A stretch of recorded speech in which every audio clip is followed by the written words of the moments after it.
Nah, hari ini kita akan membahas satu tema yang saya beri judul ketaatan Kristus. Katakan ketaatan Kristus. Nah, kalau Anda mendengar kata Injil, apa yang terbersit di dalam pikiran saudara?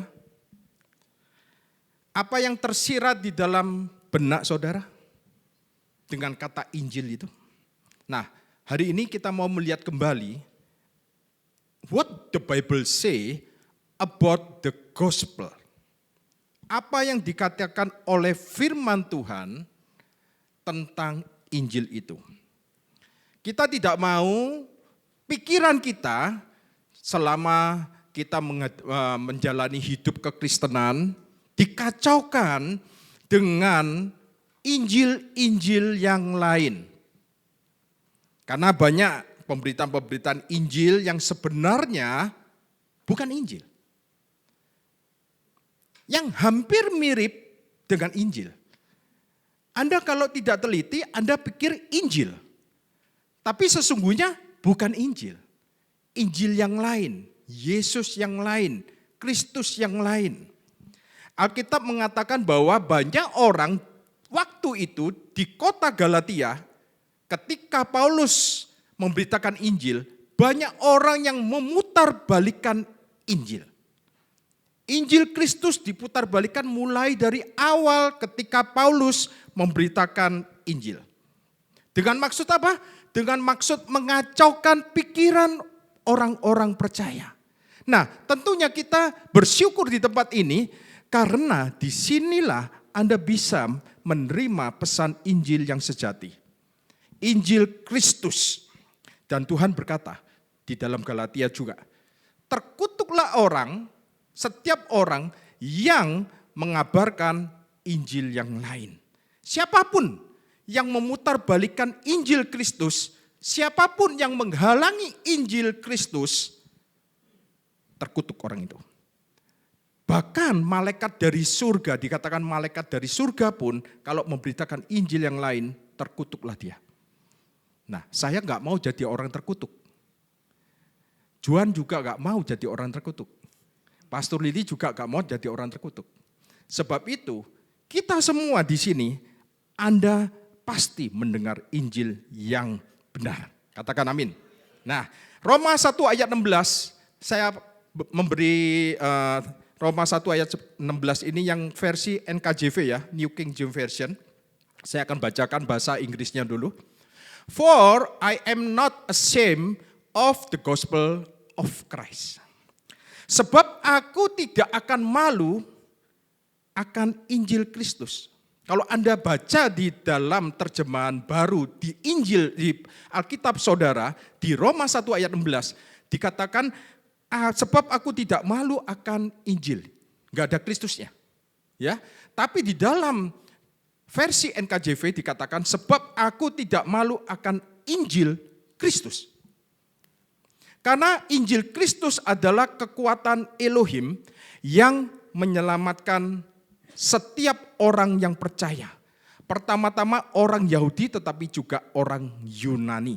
Di dalam terjemahan NIT-nya juga orang Gentile, orang non-Yahudi. Nah, ketika kita membaca ayat ini, kita tahu bahwa di saat itu, saya percaya bahwa Paulus menghadapi tantangan ketika memberitakan Injil.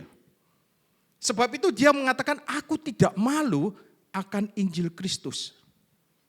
Karena apa? Karena Injil Kristus adalah kekuatan Elohim. Katakan, Injil Kristus adalah kekuatan Elohim. Jadi kekuatan Elohim bisa Anda peroleh dari mana? Dari Injil Kristus. Dari Injil Kristus, bukan dari mana-mana. Dan yang menyelamatkan setiap orang yang percaya. Kata menyelamatkan di sini adalah memakai kata soteria. Nah, di dalam bahasa Yunaninya soteria, menyelamatkan ini adalah sangat kaya, saudara. Di sana bisa artinya ketenangan, bisa berarti kesehatan, keutuhan, pemeliharaan Tuhan, kesejahteraan, kemakmuran. Itulah soteria. Jadi soteria adalah kekuatan Elohim dari Injil. Dan Injil itu namanya Injil Kristus. Nah, dari ayat ini kita diberitahu semuanya bahwa kekuatan Elohim itu Injil Kristus yang menyelamatkan, bukan Injil perbuatan baik. Sekali lagi, bukan Injil perbuatan baik yang menyelamatkan hidup saudara. Yang menyelamatkan hidup saudara adalah apa yang sudah dikerjakan oleh Yesus Kristus di atas kayu salib 2000 tahun yang lalu. Yang menghasilkan keselamatan. Bukan hanya keselamatan, juga keutuhan, kesehatan, pemeliharaan Tuhan. Dan itu akan menghasilkan juga buah-buah keselamatan. Ya, jadi Injil itu yang mengubah saudara dari dalam keluar. Bukan Injil perbuatan baik. Jadi kekuatan Elohim itu datangnya dari mana? Dari Injil Kristus. Dan bagaimana saudara bisa menerimanya? Anda menerima kekuatan Elohim itu dari terus mendengar, dan terus mendengar Injil Kristus. Di sanalah Anda akan memperoleh kekuatan Elohim. Kuasa Elohim. Bukan dari Injil yang lain. Bukan dari kitab yang lain. Tapi dari Injil Kristus. Injil yang berpusat kepada Kristus dan berpusat kepada pekerjaannya yang sudah selesai. Nah, sebab itu saya mengatakan ini adalah tantangan di dalam gereja Tuhan hari ini. Apakah gereja Tuhan konsisten terus untuk memberitakan Injil Kristus? Seperti yang diberitakan oleh Paulus. Dan Paulus mengatakan, aku tidak malu untuk memberitakan Injil Kristus. Apakah malu untuk memberitakan Injil Kristus? Tentu tidak. Karena itu adalah kekuatan Elohim yang menyelamatkan. Paulus di saat itu diserang karena Injil Kristus. Karena iblis tahu bahwa di Injil Kristus itu adalah kekuatan, kuasa, dinamit. Ada kuasa supranatural yang mengubah orang dari dalam keluar. Yang mengubah Saulus yang dahulunya itu adalah, kalau zaman sekarang itu adalah teroris. Ya.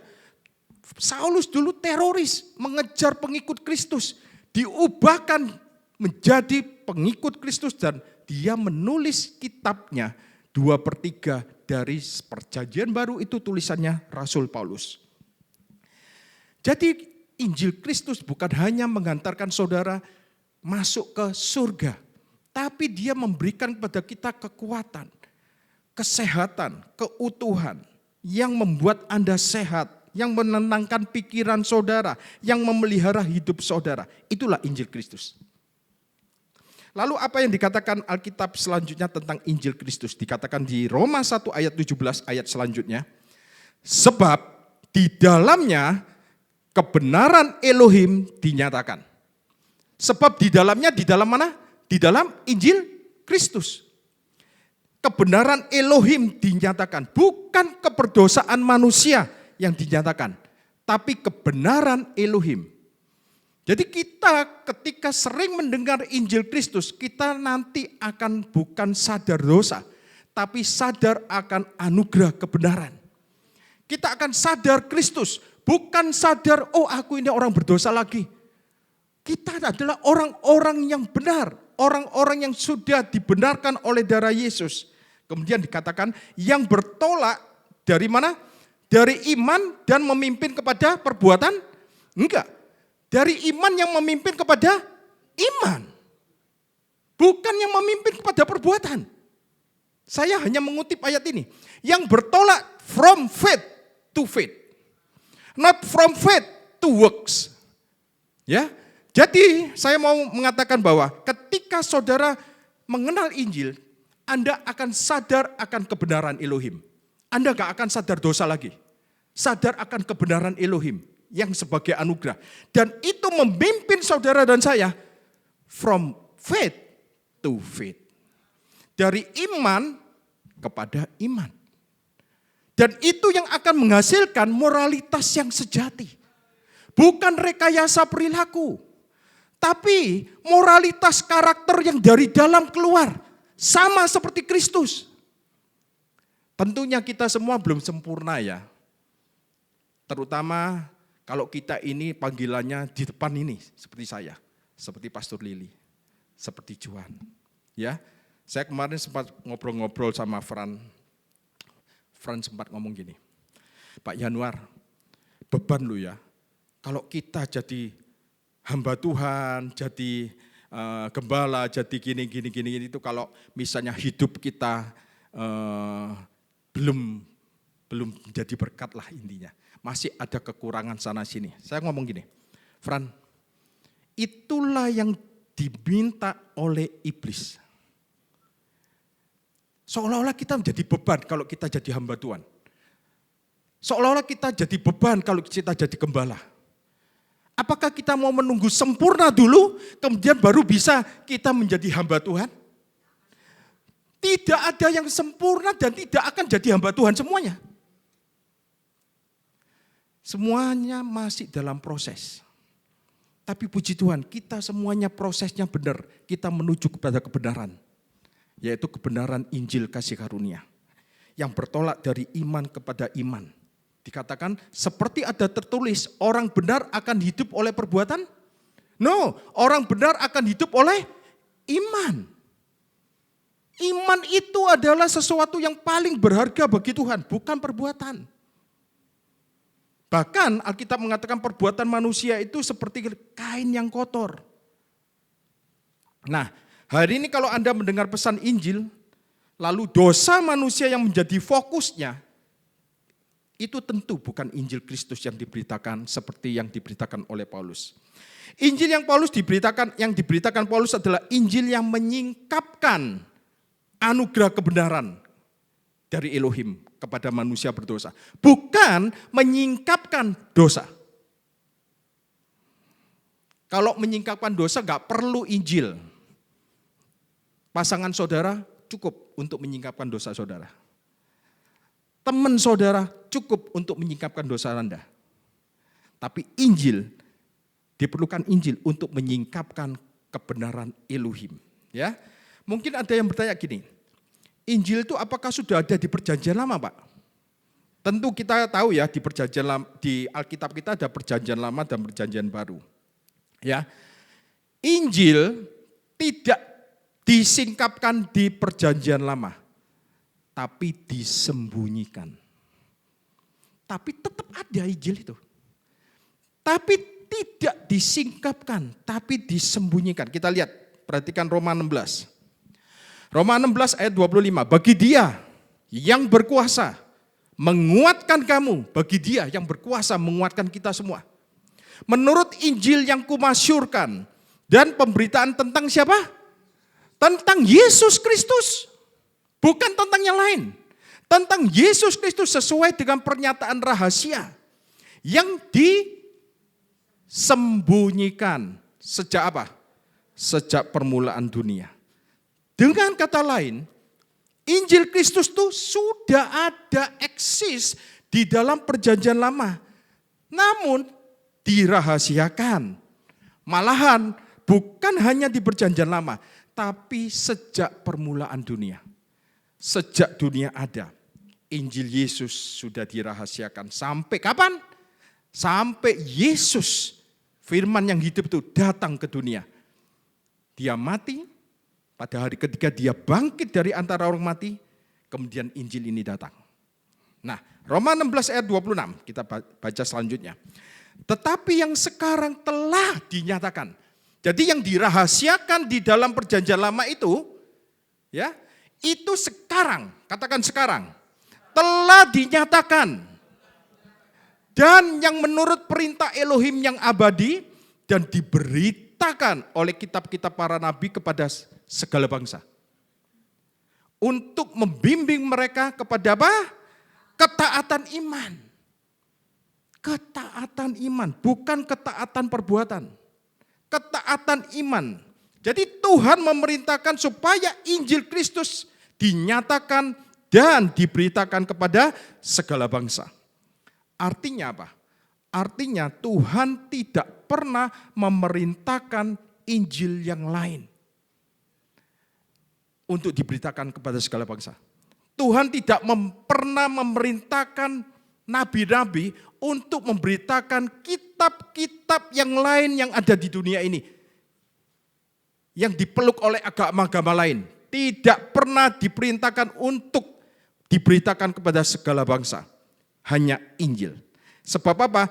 Sebab Injil itu akan membimbing mereka kepada ketaatan iman. The obedience of faith. Nah, apakah ketaatan iman itu? Apa itu ketaatan iman? Ketaatan iman adalah kepercayaan yang benar kepada Injil Kristus. Karena ketika saudara percaya dengan benar, saudara akan melihat hasil yang benar. Melalui apa? Melalui Injil Kristus. Kalau Anda percaya dengan benar, saudara akan hidup benar. Anda akan memiliki hasil yang benar tanpa effort, tanpa susah payah. Dulu kita bersusah payah mau sabar. Dulu kita bersusah payah untuk supaya menguasai diri. Sekarang tanpa effort, tanpa susah payah, Anda sendiri akan jadi sabar. Anda sendiri akan gampang menguasai diri saudara. Anda sendiri bisa mengasihi pasangan saudara. Sama seperti Kristus mengasihi istri. Amin. Nah, kita akan baca Roma pasal 5. Yang ayat yang ke-11, 19. Jadi, sama seperti oleh ketidaktaatan satu orang, semua orang telah menjadi orang berdosa. Ingat ya, jadi karena ketidaktaatan satu orang, semua orang di dunia ini menjadi berdosa. Siapa ketidaktaatan satu orang itu? Adam. Karena Adam berdosa, saudara semua berdosa. Sebelum Anda berbuat dosa, Anda sudah berdosa. Karena ketidaktaatan satu orang. Ya, demikian pula dengan cara yang sama, oleh ketaatan satu orang. Orang semua menjadi benar. Semua orang menjadi benar karena siapa? Saya tanya, sebelah kiri dulu. Karena ketaatan siapa? Kita semua menjadi benar. Sebelah kanan. Karena ketaatan siapa? Saudara menjadi benar. Yesus. Saya senang nama itu saudara serukan di tempat ini. Karena memang semuanya harus tentang Yesus. Karena Yesuslah saudara semua dan saya menjadi orang benar. Inilah apa yang dikatakan Injil Kristus. Nah, jadi next, saya ingin saudara mengerti pikiran saudara, pikiran saya, pikiran kita semua harus fokus kepada siapa? Ketaatan siapa? Ketaatan Kristus. Mungkin Anda kaget, Pak, di gereja-gereja lain kita disuruh taat, Pak. Ya, kita disuruh untuk menjaga kekudusan. Kita disuruh fokus kepada ketaatan kita. No, pikiran kita harus fokus kepada ketaatan Kristus. Lalu bagaimana dengan ketaatan kita? Jangan khawatir tentang ketaatan saudara dan saya. Teruslah fokus kepada ketaatan Kristus. Terus fokus saja sama ketaatan Kristus. Yang saya ingin mengatakan ini, kalau Anda bersuka cita karena Anda taat, waduh aku taat hari ini. Ya Pak Titi ya, oh saya sudah taat. Saya sudah melayani Tuhan. Saya sudah membaca firman Tuhan 5 pasal. Saya sudah saat teduh. Kalau Anda terus kemudian bersuka cita karena Anda taat, dengan cara yang sama, Anda akan tertekan ketika Anda tidak taat. Dan itu akan menjadi mangsa dari tipu daya iblis. Jangan bergantung dengan ketaatan saudara. Terus fokus kepada ketaatan siapa? Kristus. Kalau Anda pikir Tuhan sangat mengasihi saudara hari ini karena Anda taat, dengan cara yang sama Anda akan menyimpulkan bahwa Bila saudara nggak taat, maka Tuhan nggak mengasihi saudara. Anda akan menyimpulkan seperti itu nanti. Ya, iblis mau mata Anda tidak tertuju kepada ketaatan Kristus. Iblis mau mata Anda tertuju kepada ketaatan saudara atau kurangnya ketaatan saudara. Itu yang iblis inginkan. Sehingga ketika jadi hamba Tuhan, ketika saudara marah sama pegawai saudara, ketika saudara marah sama anak buah saudara, hari Rabu, hari Kamis, entah hari apa, pas hari Minggu, giliran khotbah, mateng kok. Aku diingatkan iblis, kamu lihat hari Kamis kamu sudah marah-marah. Ya kan, kamu gak bisa mengontrol dirimu. Akhirnya kita tertekan. Maaf, saya bukan berarti, kalau gitu boleh marah ya, boleh berdosa. Enggak, bukan itu maksud saya. Kita semua ingin hidup di dalam kekudusan, benar? Kita semua ingin memuliakan Tuhan, benar?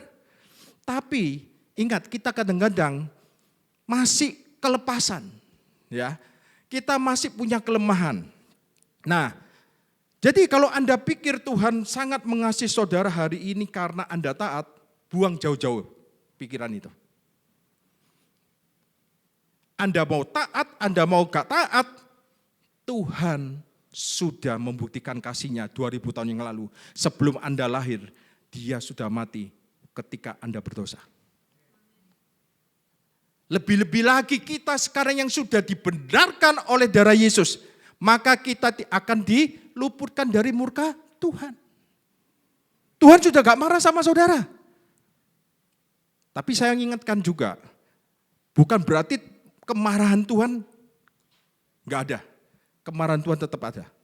Tetap ada. Murka Tuhan tetap ada. Bagi siapa? Bagi orang-orang yang menolak kasih karunia Tuhan. Mereka tidak akan luput dari kemarahan Tuhan.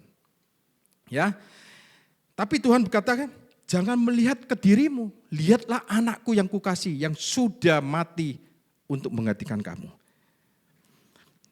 Tuhan berkata di Roma 5 ayat 19 tadi, demikian pula oleh ketaatan satu orang, kita semua orang menjadi orang benar. Enak ya? Karena ketaatan Yesus kita menjadi benar. Tapi Anda harus ingat, karena dosa kita, Yesus menjadi dosa. Dengan cara yang sama, Yesus tidak berbuat dosa kan, dijadikan dosa. Dengan cara yang sama, Anda tidak perlu berbuat benar, Anda dibenarkan oleh Tuhan. Haleluya. Dan tidak ada seorang pun yang bisa menyentuh ketaatan Kristus. Gak ada. Tapi kalau iblis gampang menyentuh ketaatan saudara. Ketaatan saya. Jangan punya pikiran, hari ini doaku pasti didengar Tuhan. Karena aku sudah taat sama Tuhan, aku sudah pergi ke gereja, aku sudah pelayanan. Maka kalau Anda besok tidak taat, Anda akan tertekan, Anda akan hancur hati Anda akan takut. Ya, jadi ini bukan tentang ketaatan saudara, ketaatan saya, tapi tentang ketaatan siapa? Kristus yang sampai mati di atas kayu salib. Nah, ketaatan satu orang inilah yang menjadikan saudara dan saya menjadi benar. Ketaatan satu orang inilah yang menjadikan saudara dan saya semua sehat. Katakan amin. Ketaatan satu orang inilah yang menjadikan kita semua awet muda. Yang percaya katakan amin. Yang mau awet muda katakan amin ya. Karena ketaatan satu orang inilah kita semua akan diberkati melimpah oleh satu orang itu. Amin. Kurangnya kepercayaan ini yang membuat orang Kristen akhirnya frustasi. Jadi Tuhan ingin kita selalu fokus kepada ketaatan Kristus. Inilah inti dari peperangan rohani. Intisari peperangan rohani. Karena senjata kami adalah perjuangan, bukanlah senjata duniawi, melainkan senjata yang diperlengkapi dengan kuasa Elohim yang sanggup untuk meruntuhkan benteng-benteng. Benteng-benteng ini disebut, ini adalah pikiran kita, ya. Jadi peperangan itu dimulai dari pikiran. Next, kita lihat. Kami mematahkan setiap siasat orang dan merubuhkan setiap kubu yang dibangun oleh keangkuhan manusia. Manusia itu selalu angkuh, selalu sombong, selalu merasa bisa tanpa Tuhan. Ya, itulah kedagingan manusia. Oh, aku bisa tanpa Tuhan. Aku bisa menyelamatkan hidupku tanpa Tuhan, tanpa Yesus, tanpa darah Yesus. Itu kesombongan. Ya, untuk menentang pengenalan akan Elohim. Kami menawan segala pikiran dan menaklukkannya kepada siapa? Ketaatan siapa? Kristus. Jadi taklukkanlah, tawarlah segala pikiran saudara kepada ketaatan Kristus. Jangan mau lagi diperhamba dengan ketaatan saudara. Screen, coba. Jadi intisari peperangan rohani adalah iblis selalu ingin membawa pikiran Anda terlepas dari ketaatan Kristus. Iblis ingin selalu membawa pikiran Anda tidak fokus dari ketaatan Kristus. Dan meletakkan pada ketaatan saudara atau kurangnya ketaatan saudara. Jangan pernah meremehkan peperangan rohani ini. Inilah peperangan rohani yang dimulai dari Taman Eden. Ya, intisari peperangan rohani itu ada di pikiran saudara. Iblis ingin selalu memainkan pikiran saudara. Karena itulah mengapa tempat Yesus disalibkan disebut namanya Bukit Tengkorak. Karena apa? Karena itulah tempat di mana peperangan rohani dimulai dari pikiran. Nah, Bapak Ibu saudara-saudaraku yang terkasih di dalam Tuhan, arahkan pandangan Anda selalu kepada pikiran Kristus dan itu akan mengubah hidup saudara dari dalam keluar. From in to outside. Ya. Kita diubahkan bukan dengan berjuang, saudara. Kita diubahkan dengan memandang Yesus yang segalanya indah. All together lovely. Semakin kita memandang Yesus, semakin kita melihat kemuliaannya. Roh Kudus yang ada di dalam saudara, yang ada di dalam saya, akan mengubahkan kita serupa dengan Kristus. Siapa yang ingin kasih karunia dan damai sejahtera melimpah dalam hidup kita? Kita semua ingin, tapi bagaimana caranya? Oh, dengan berusaha, dengan begini, melakukan ini, melakukan itu. Mari kita kembali kepada Alkitab. Bagaimana saudara bisa menerima kelimpahan kasih karunia dan damai sejahtera? 2 Petrus 1 ayat 2. Kasih karunia dan damai sejahtera. Ya, jadi grace and peace itu melimpahi kamu oleh apa? Pengenalan akan Elohim dan akan Yesus Tuhan kita. Jadi semakin Yesus disingkapkan di mimbar ini, semakin Anda mengenal Yesus, semakin Anda mengenal Elohim, kasih karunia dan damai sejahtera melimpah di setiap area hidup saudara. Beri kemuliaan buat Tuhan. Berapa banyak yang ingin melihat kemurahan Tuhan? Kita semua ingin melihat kemurahan Tuhan. Jadi pastikan Anda datang di tempat ini setiap minggu. Anda akan dilimpahi dengan damai sejahtera, Anda dilimpahi dengan kasih karunia. Dan Anda bukan itu aja, Anda dilimpahi dengan keutuhan, kesehatan, kesejahteraan, kemakmuran. Bukan dengan melakukan lebih banyak lagi, tapi dengan lebih melihat Yesus lagi, lebih mengenal Yesus lagi di dalam setiap firman-Nya. Jadi jangan kaget, kalau misalnya di tempat ini mungkin pembicaranya Juan, yang sering menyingkapkan Yesus di perjanjian lama, maka kasih karunia dan damai sejahtera akan terus melimpah di setiap area hidup saudara. Iblis selalu mengarahkan Anda kepada pikiran Anda. Tapi ketika pikiran Anda memandang Yesus, Roh Kudus akan bekerja. Roh Kudus akan bekerja luar biasa, mengalir di tempat ini. Jadi kita lihat gambaran terbaik tentang pikiran itu ada di dalam Imam Besar Israel. Ya, Imam Besar Israel kalau Anda pelajari itu luar biasa. Tapi saya gak ada waktu, saya cuma kutip sedikit pelajaran tentang imam besar. Imam besar Israel itu gambaran dari bagaimana nasib bangsa Israel itu tergantung kepada kualitas dari imam besar. Imam besar yang ditunjuk oleh Tuhan untuk Israel itu berhubungan untuk benefitnya umat, bukan benefitnya Tuhan. Ya.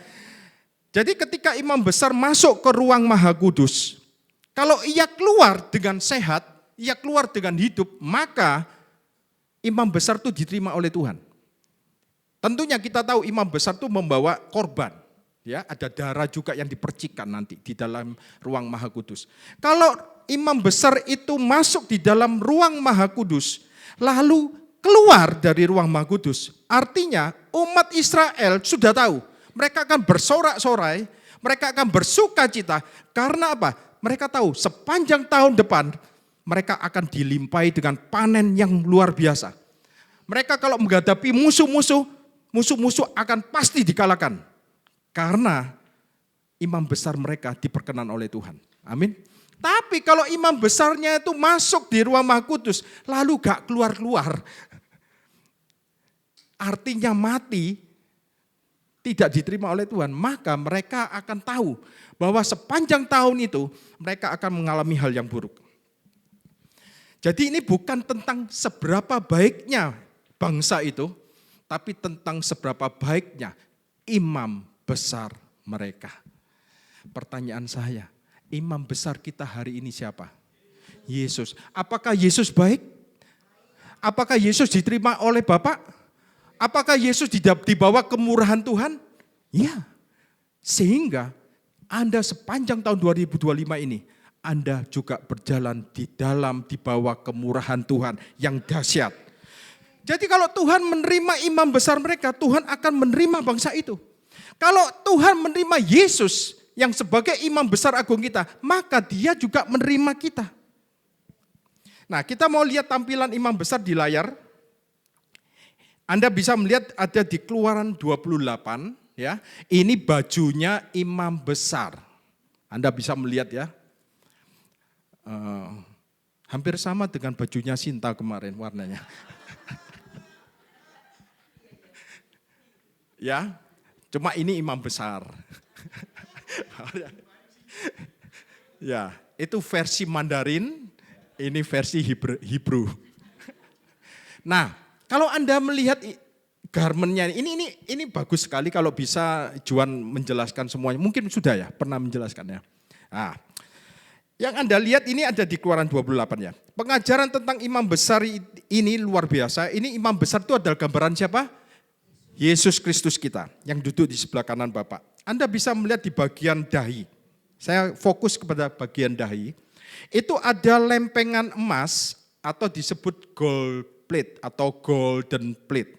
Itu harus ditaruh di dahi. Ya, ada di dahi. Pertanyaannya, ngapain harus ditaruh di dahi? Pasti ada sesuatu yang bisa kita pelajari di sini. Ya. Nah, kita mau pelajari lebih dalam lagi ya tentang golden plate ini yang ada di dahinya. Lah ini kaget saya. Ya. Nah, ini saya zoom ya kan. Nah, di sana ada turbannya itu ini warna ungu ya, kainnya itu ya untuk ngikat itu. Kemudian ada golden plate-nya. Dan yang menarik di golden plate ini ada tulisan Ibraninya. Ya, ada tulisan Ibrani. Nah, tulisan yang pertama itu kalau kita baca dalam bahasa Ibraninya itu kados atau kodes. Ya. Betul, kudus, holy. Ya, itu ada huruf of, dalet, sin. Ya, of, dalet, sin. Ada 3 huruf. Ya, itu kados, kudus. Ya. Lalu di sebelahnya ada kata le. Kalau kita baca di dalam bahasa Hebrew, le Adonai. Le itu yang gini, ya. Terus itu yud he vav he. Anda bisa lihat ya, yud he vav he. Jadi kados le Adonai, atau kados le Yahweh tulisannya. Itu ada tetragrammaton, yud he Vave, bacanya Adonai ya. Mereka bacanya Adonai. Kudus bagi Tuhan. Nah, kita mau lihat ayatnya. Sudah ya ini ya. Saya tutup ayatnya sekarang. Keluaran 28 ayat 36. Juga haruslah engkau membuat patam dari emas murni, yaitu golden plate tadi itu. Dan pada patam itu kau diukirkan seperti materai, tulisannya kudus bagi Tuhan. Kados le Yahweh atau Kados le Adonai. Jadi harus ditaruh di dahinya itu. Tulisannya itu kudus bagi Tuhan. Oke. Next. Haruslah patam itu engkau beri bertali ungu tua, tadi kita sudah lihat gambarnya, dan haruslah diletakkan pada serban di sebelah depan serban itu, ayat 38. Patam itu haruslah ada pada dahi Harun. Karena kita tahu di bangsa Israel imam besarnya waktu itu Harun. Dan Harun harus menanggung akibat kesalahan terhadap segala yang dikuduskan oleh orang Israel. Yakni terhadap segala persembahan kudusnya. Maka haruslah patam itu tetap ada pada dahinya. Pada dahi imam besar. Sehingga apa? Tuhan berkenan kepada mereka. Wah, luar biasa ya. Jadi patam dari emas murni ini adalah gambaran dari pikiran-pikiran Yahweh. Pikiran-pikiran Tuhan kita Yesus Kristus. Yang hari ini duduk di sebelah kanan Bapa. Berapa banyak yang kita setuju bahwa pikiran-pikiran Yesus itu kudus. Bahwa pikiran-pikiran Yesus itu murni, utuh, mulia. Itulah pikiran-pikiran Yesus. Nah, kita mau lihat baris terakhirnya ya. Ayat 38. Setelah itu kita tutup firman ini. Nah, maka haruslah patam itu tetap ada pada dahinya sehingga Tuhan berkenan atas mereka. Dengan kata lain, dengar baik-baik. Dengan kata lain, Tuhan tidak menerima mereka berdasarkan pikiran-pikiran mereka. Tuhan tidak menerima saudara dan saya berdasarkan pikiran-pikiran saudara yang seringkali busuk. Seringkali kita ini kotor pikirannya. Tuhan tidak pernah menerima saudara berdasarkan pikiran saudara. Tapi Tuhan menerima saudara dan saya berdasarkan pikiran-pikiran imam besar agung kita, yaitu Yesus. Beri sorak-sorai buat Tuhan kita Yesus Kristus. Tuhan menerima saudara berdasarkan pikiran-pikiran Yesus. Jadi ketika pikiran saudara busuk, buruk, jelek terhadap seseorang, Anda akan bisa ngerti, oh iya ya, pikiran Yesus gak seperti pikiranku. Cepat-cepat saudara menyadari posisi saudara. Ya, itu yang membuat kuasa untuk kita hidup di dalam kekudusan Tuhan. Perhatikan, pikiran-pikiran Yesus selalu kudus. Pikiran-pikiran imam besar itu kudus di dahinya. Sehingga Tuhan berkenan atas mereka.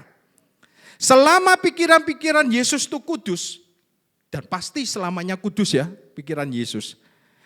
Dan ia imam besar kita untuk selama-lamanya. Selama pikirannya Yesus kudus, Alkitab mengatakan Tuhan berkenan atas Anda semua. Maka ini adalah kekuatan kita semua yang ikut ambil bagian di dalam pelayanan. Jangan pernah takut ya ngambil pelayanan kemudian kita melihat pikiran kita lagi. Jangan. Terus pandang pikiran Kristus yang kudus, yang utuh, yang murni. Sepanjang pikiran Yesus murni, kudus, Tuhan berkenan atas saudara dan saya. Tuhan tidak menerima saudara karena pikiran saudara. Enggak. Tuhan gak pernah menerima saya karena pikiran saya. Tuhan gak pernah menolak saya karena pikiran saya. Enggak pernah. Tuhan menerima saya karena pikiran-pikiran Kristus. Tuhan berkenan kepada saya. Karena ada imam besar saya. Sama seperti dia, demikian juga kita di dalam dunia ini. Mungkin beberapa dari saudara bergumul dengan pikiran. Saya waktu kapan hari itu bergumul dengan pikiran. Barusan saja juga bergumul dengan pikiran. Kita semua sering bergumul dengan pikiran. Every single day. Betul enggak? Ya, siapa yang enggak pernah bergumul dengan pikiran? Justru saya aneh kalau enggak pernah bergumul dengan pikiran. Ya kan? Kita semua ada kekhawatiran, ada ketakutan ya akan hari esok kita. Bagaimana kalau aku nanti berhenti kerja? Bagaimana anak-anakku ini? Bagaimana gerejaku ini? Bagaimana pelayananku ini? Macam-macam pikiran nih. Itu yang membuat saudara dan saya stres. Saya ini menggembalakan sebuah gereja. Anda pikir saya gak berpikir? Bagaimana jemaat di gereja saya bertambah? Juga berpikir, saudara. Ya, tapi ketika saya berfokus pada pikiran saya, bukan semakin rest, tapi semakin stres saya. Wes tak serakno kepada Kristus, pikiran Kristus. Ya, gak gampang. Gak gampang. Apalagi kita memberitakan Injil Kristus, Injil kasih karunia. Yang enggak favorit, yang enggak populer, ya. Jadi kita sering bergumul, ketakutan, kekhawatiran, ya, pikiran macam-macam itu yang membuat kita stres. Dan stres masuk ke dunia gara-gara Adam berdosa. Maka Tuhan berkata, terkutuklah tanah. Dengan berkeringat, dengan berpeluh kamu akan bekerja, ya kan? Stres itu masuk ketika Adam berdosa. Dengan berkeringat engkau akan mencari makananmu. Dengan berpeluh di dalam bahasa TB-nya. Itu stres tuh saudara. Dan apa yang terjadi di Taman Eden itu diselesaikan oleh Adam kedua di Taman Getsemani. Kita lihat. Saya bacakan aja, enggak ada di teks. Yesus sangat ketakutan dan makin bersungguh-sungguh berdoa. Peluhnya menjadi seperti titik-titik darah yang bertetesan ke tanah. Jadi peluhnya Yesus bercampur dengan darah dan menetes ke tanah. Dan sekarang yang ia lakukan adalah dia membasuh atau menebus kutuk atas tanah itu. Dia menebus kutuk atas tanah itu. Karena kualitas penebusan darah Yesus di saat darahnya bercampur keringat dan menetes ke tanah waktu itu, ia menebus kita semua dari kutuk stres, dari kutuk keringat. Saya pesan sama kita semua yang lagi bisnis atau apa ya, hari-hari ini kan susah. Ya, susah. Saya ingatkan jangan pernah fokus kepada pikiran saudara. Fokus kepada pikiran Kristus. Supaya Anda gak stres. Karena apa? Karena tanah itu sudah ditebus oleh darah Yesus. Jadi sebelum darah itu menebus dosa saudara, darah itu sudah menebus kita dari tanah yang dikutuk. Jadi sekarang kemanapun Anda dan saya pergi, kemanapun Anda dan saya melangkah, tanah yang kau injak mungkin di depan itu dikutuk. Ketika saudara berada di atas tanah itu menjadi tanah yang diberkati, penuh dengan kemurahan Tuhan. Karena saudara membawa darah Yesus. Apapun yang Anda kerjakan, pasti akan diberkati. Karena sudah ditebus oleh darah Yesus. Kembali ke Keluaran 28 ayat 38. Patam itu haruslah ada pada dahi Harun, dan Harun akan menanggung akibat kesalahan terhadap segala yang dikuduskan oleh orang Israel.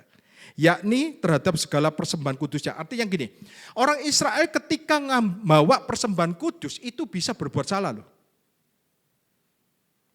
Nah, apa konteksnya dengan kita? Dan di situ dikatakan Harun menanggung akibat kesalahan itu.